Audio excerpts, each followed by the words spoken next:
जय श्री हरि। नवरात्रि की आप सभी को हार्दिक शुभकामनाएं। नवरात्रियों का ये महापर्व जब आदि शक्ति स्वयं विराजमान होती हैं पृथ्वी पर, माँ शक्ति के अलग अलग स्वरूपों का हम पूजन इन नवरात्रियों और 9 दिन में करते हैं। ये जागृत स्वरूप माँ की ऊर्जा के, इन्हें आत्मसार कर कर हम अपनी सकारात्मक ऊर्जा के प्रवाह को बढ़ाते हैं। इन दिनों में माँ की शक्ति का अनुभव हर भक्त करता है। ये वह 9 जागृत दिन और रात्रियां हैं जब माँ अपने भक्तों के कष्टों को हरने के लिए साक्षात पृथ्वी पर विराजमान होती है। आदिशक्ति का पहला स्वरूप, पहला पूजन हम माँ शैलपुत्री के रूप में करते हैं। संपूर्ण जड़ पदार्थ माँ दुर्गा का पहला स्वरूप है। पृथ्वी, मिट्टी, जल, वायु, अग्नि, आकाश सब शैलपुत्री का प्रथम स्वरूप है। इस पूजन का अर्थ है प्रत्येक जड़ पदार्थ में परमात्मा को अनुभव करना, परमात्मा के दर्शन करना और सकारात्मक ऊर्जा को अपने जीवन में ग्रहण करना। यानी कि जड़ पदार्थ भी हमारे जीवन के लिए उपयोगी है और हमारे जीवन का मूलभूत कारण है। इस भावना को जागृत कर अपनी सकारात्मक ऊर्जा का प्रवाह इन सब से जोड़ना और परमात्मा के दर्शन करना।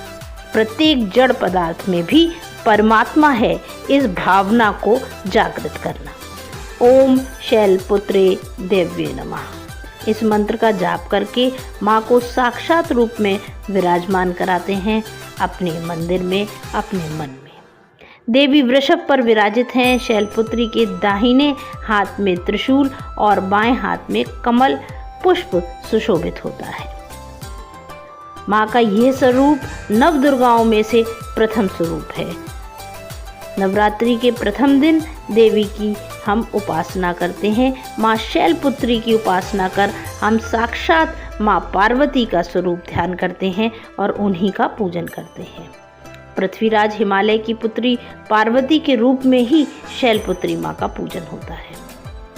जिस तरह माँ शैलपुत्री अस्त्र के रूप में त्रिशूल धारण किए हुए हैं, ये त्रिशूल कहीं न कहीं हमारे धर्म, अर्थ और मोक्ष को साधने के लिए हमें शक्ति प्रदान करता है। देवी के प्रथम स्वरूप माँ शैलपुत्री का पूजन चंद्र ग्रह से संबंधित है। इसलिए प्रथम दिन माँ शैलपुत्री का पूजन कर कर हम चंद्रमा ग्रह से जुड़ी हुई समस्त दोषों को समाप्त कर सकते हैं।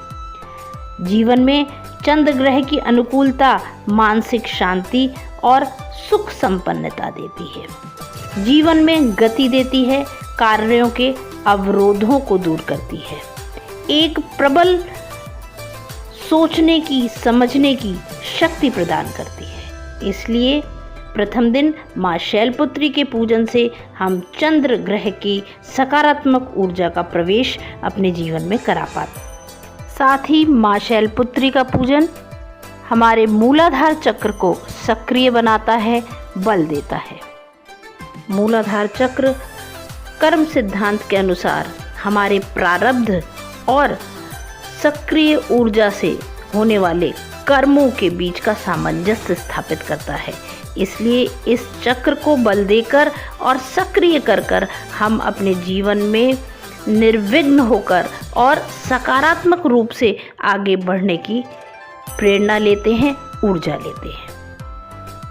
माँ के हाथ में विराजमान 4 दल का कमल हमें हमारे अंतःकरण के मन, बुद्धि, चित्त और अहंकार के बीच का सामंजस्य स्थापित करने को प्रेरित करता है।